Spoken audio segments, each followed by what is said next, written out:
แหละโอ้คนมาเลยพี่น้อง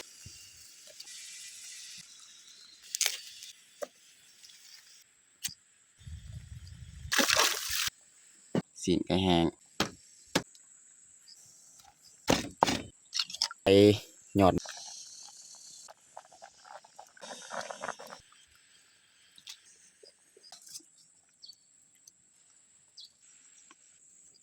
อย่าลืมกดไลค์กดแชร์และกดติดตามเด้อพี่น้อง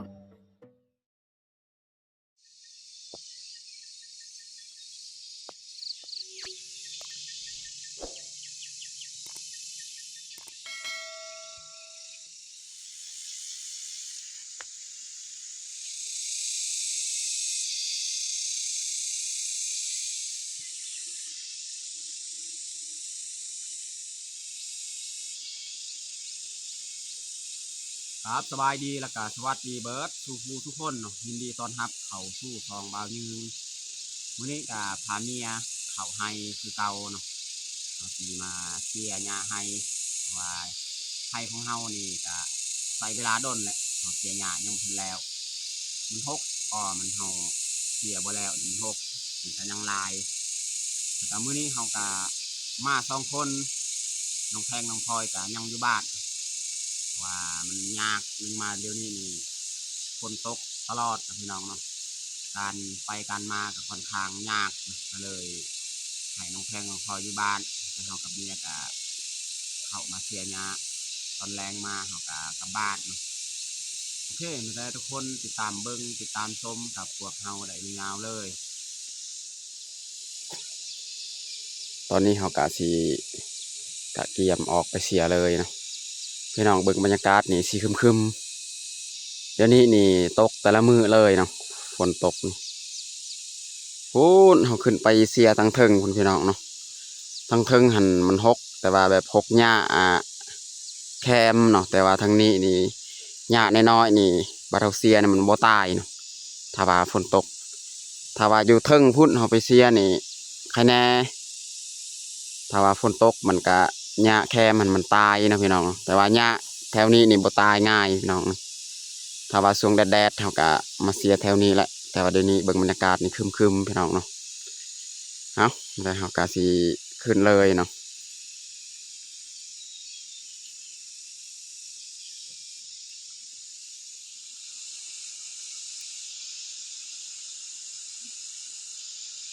เรื่องของเปลี่ยนใจอีกนี่คือแบบไปเสียอยู่เทิงแต่ว่าเบิ่งหญ้านี่มันท่วมเขาแล้วยานเขามันสิตายก่อนเนาะก็เลยเสียบ่นี้อีกหญ้าเป็นปกคลุมต้นข้าวพี่น้องเบิ่ง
เพราะมันหกในหญ้านี่มันแม่น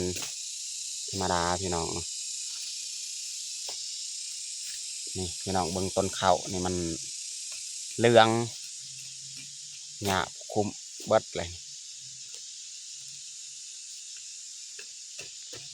ต้นข้าวนี่ลำน้อยๆนี่เป็น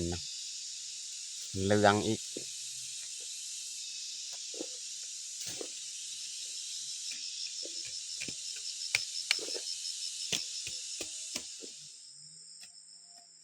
ตอนนี้เขากาสี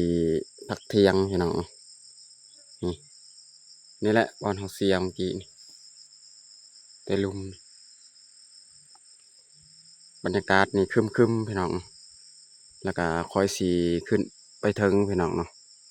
โอ้ตั้งเทิงไปหาเก็บปลานอกแคมพี่น้องเนาะหาเก็บนอกแคมให้เมียเสียก่อนอยู่นี่นะเพราะว่าเขาสีหาเก็บเฮ็ดอาหารเที่ยงพี่น้อง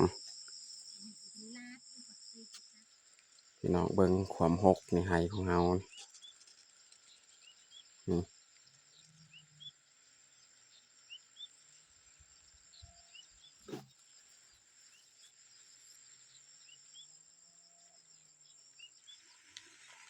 เสร็จฝนมาแล้วพี่น้องเอ้ย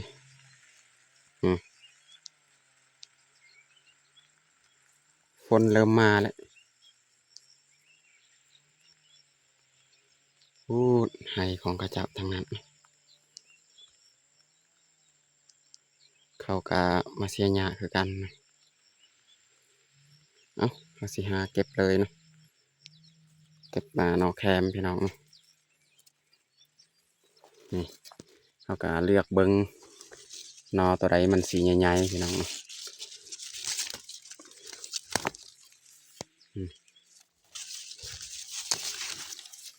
นอตัวใดมันสีใหญ่ๆเก็บเอานี่นอนี่ก็กินได้คือกัน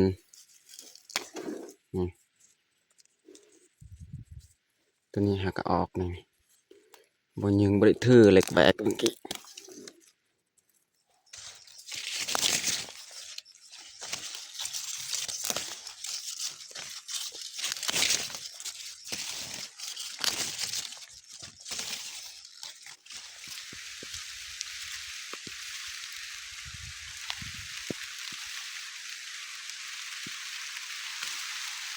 โอ้คนมาเลยพี่น้องเอ้ยเขาให้พี่น้องนี่เป็นปลาแทนเบิด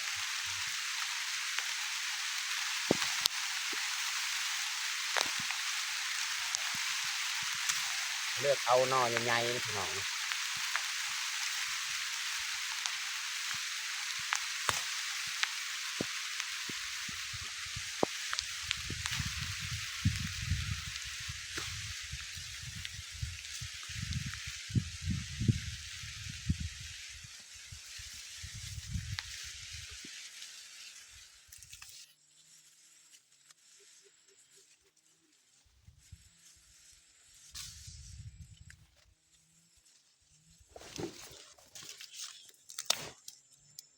นอแบบนี้นี่มันน้อยๆเอาตัว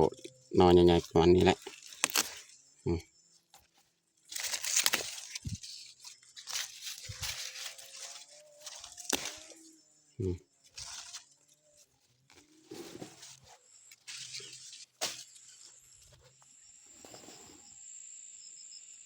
เก็บยอดมาบวบ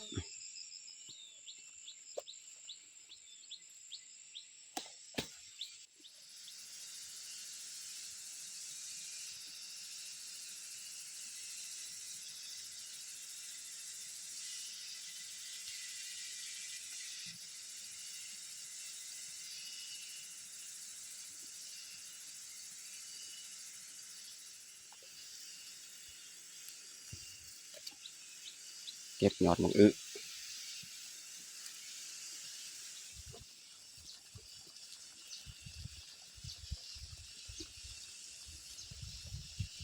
ตอนนี้ก็เรียบร้อยเก็บหมอแคมเก็บยอดมาบวบแล้วแคมไฮอันนี้ครับมาปอกเลยนะ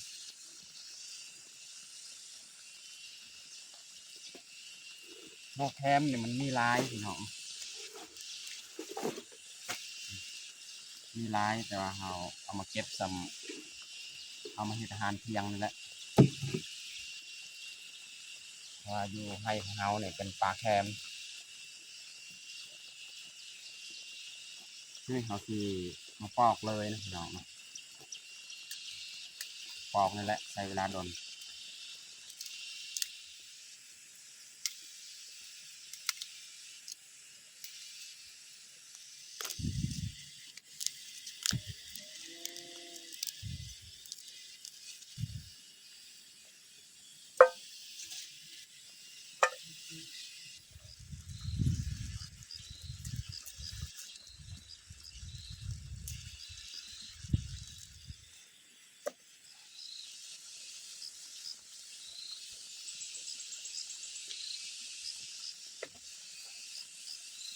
ตอนนี้ก็เรียบร้อยปอก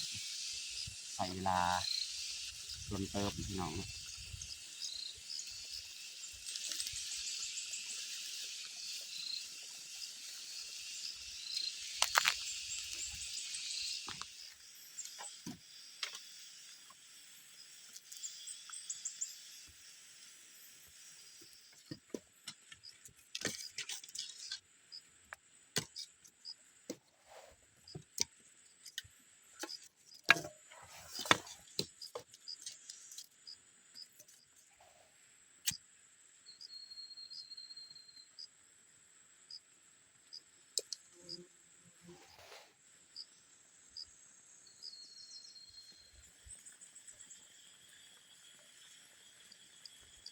นี่เขาดังฟืนไฟแล้วก็สิเอาไปล่างพืชผักกล้วยบวงของเรา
ตอนนี้เขาก็ล่างเรียบร้อยเนาะอันนี้มีนอกคานำ2-3ยอดเนาะนอกคาป่นนอกแคมพี่น้องเนาะแล้วก็มียอดมะอึอันนี้แมนผักคะหรือว่ายอดสะอุ่มนี่เก็บมาจากบ้านเนาะแล้วซีมาออมสีนไก่แห้งพี่น้องนี่สีนไก่แห้งเอามาตัดแล้วก็มาออมเขาเบื่อเขาก็มาไว้นี่เขาเบื่อพี่น้องเขาสีเริ่มเฮ็ดเลยพี่น้องเนาะ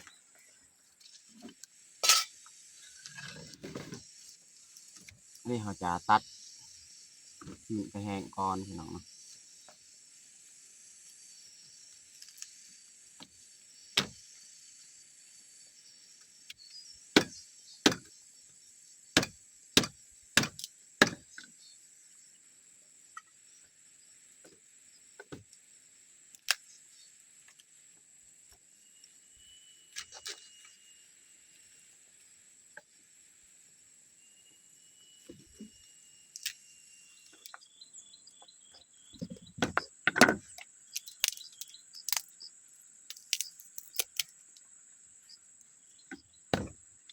มันแข็งๆพี่น้อง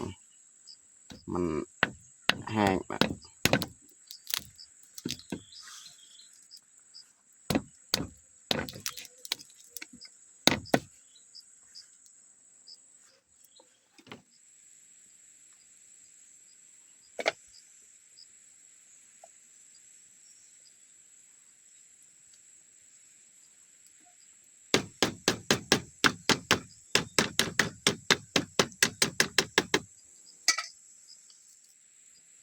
วันนี้เขาคือ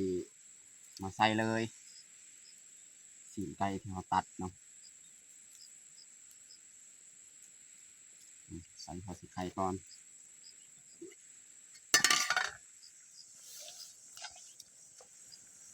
ก็ใส่สีนไก่ของเราเลย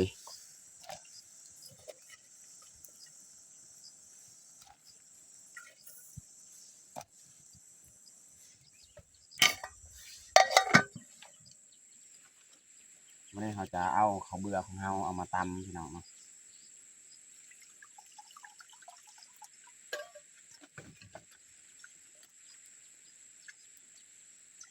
เรายังกะบ่เคยเฮ็ดเมนูแบบออมใส่ข้าวเบื่อพี่น้องลองเฮ็ดมื้อนี้พี่น้องแกงนอกแคมพี่น้องเนาะ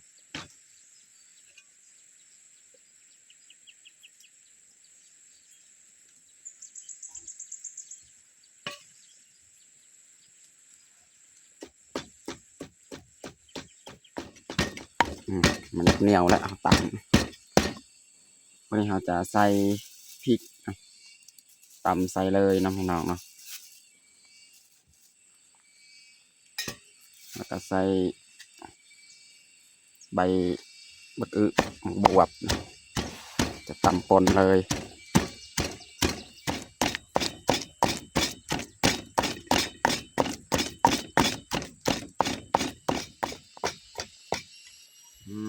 เอาละพี่น้องตำข้าวเบื่อมันจะใส่น้ำพี่น้องเนาะ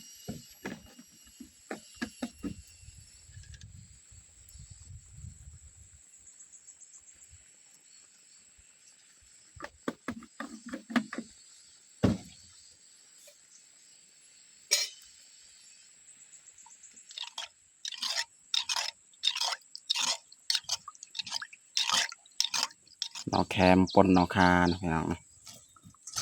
ได้ไล่เติบพี่น้องนะเราจะบหั่นใส่แบบนี้แหละวันนี้เราจะใส่เลยนะพี่น้องเนาะเพราะว่าน้ำที่เราต้มสินไก่มันกะฟดได้ดนแล้ว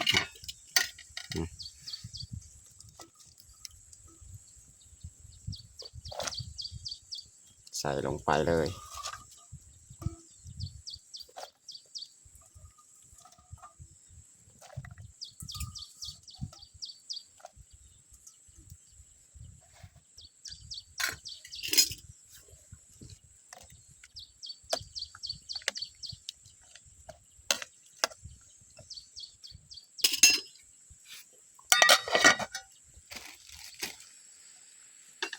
นี่เขาสีปรุงเกลือเป็นนัวอีกเนาะพักกันนี่เขาก็ใส่น้ำลังเป็นเขาเบื่อน้ำลังใส่ปรุงเกลือเป็นนัวก่อน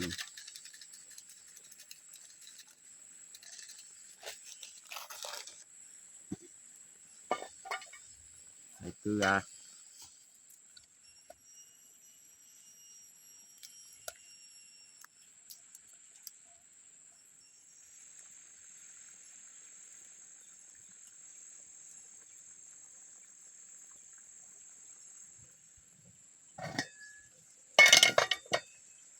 ตอนนี้ก็น่าจะเปื่อยแล้ว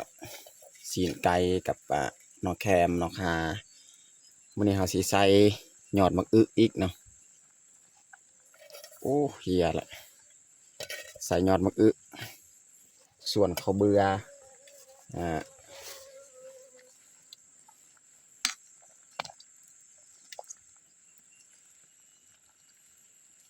ส่วนข้าวเบื่อเนี่ยเขาจะใส่น้ำลังกับผักสะอุมยอดสะอุมหรือว่าผักคะเนาะ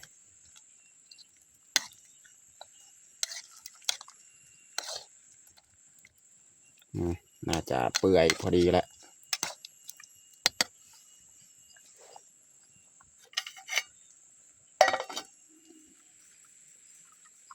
ปลาแดกกับเลือน้อยนึงพี่น้องเนาะใส่ปลาแดกไปเนี่ย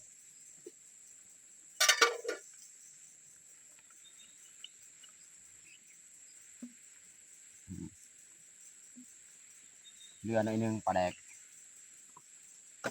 ไม่ได้เอาไปเขาสีใส่ข้าวเบื่อของเรา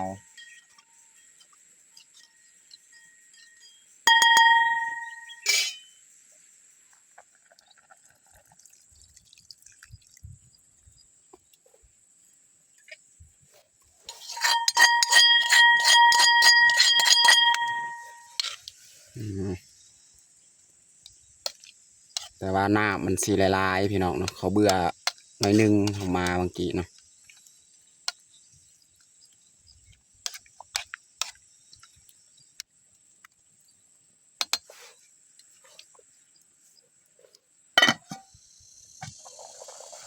นี่พี่น้องโอ้ออมนอแคมพี่น้องเอ้ย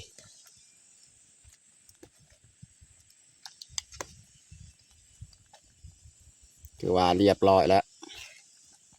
การออมนอแคมแต่ว่าเขาเบื่อมันบ่หลายปานใดพี่น้องเนาะใส่มักพริกหน่วย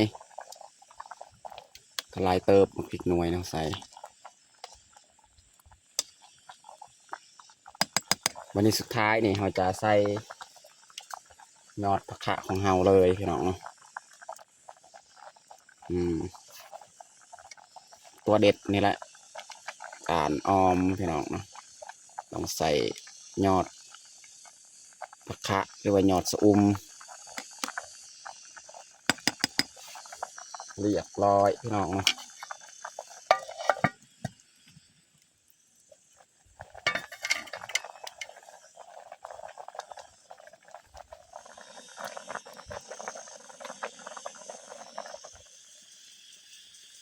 ว้า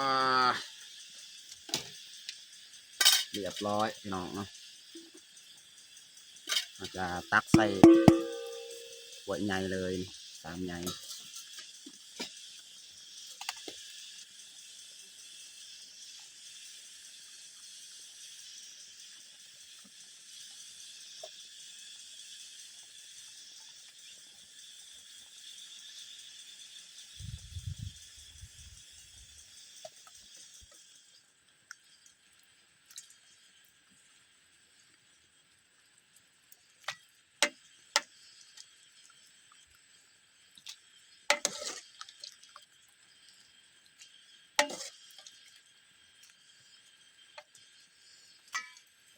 เอาสำนี้แหละเราตักพี่น้องเนาะยานกินบ่เบิดเนาะเบิดจึงตักไม้พี่น้องเนาะ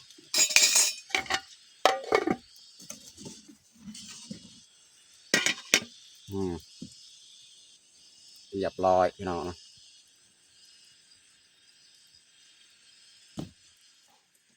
ตอนนี้ก็เรียบร้อยเราแต่งข้าวของเรา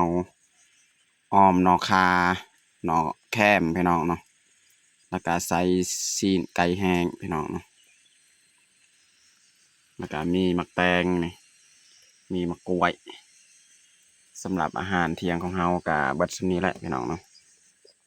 ตอนนี้ก็เรียบร้อยเราแต่งข้าวของเราแต่เราจะลงมือกินข้าวเที่ยงเลย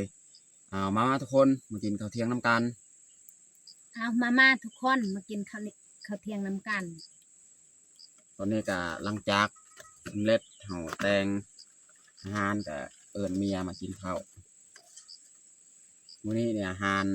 ลายพี่น้องเนาะเฮ็ดออมนอแคม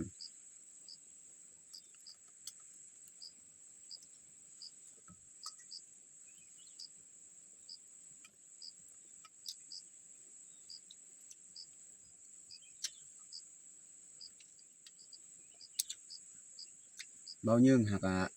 เฮ็ดเมนูออมแบบนี้ไม่ค่อยเฮ็ด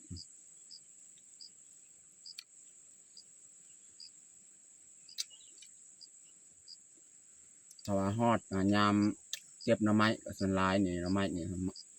เขามาเฮ็ดซุปพี่น้องออมแบบนี้แบบแกงนี่ไม่ค่อยเฮ็ด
ยอดปะคะ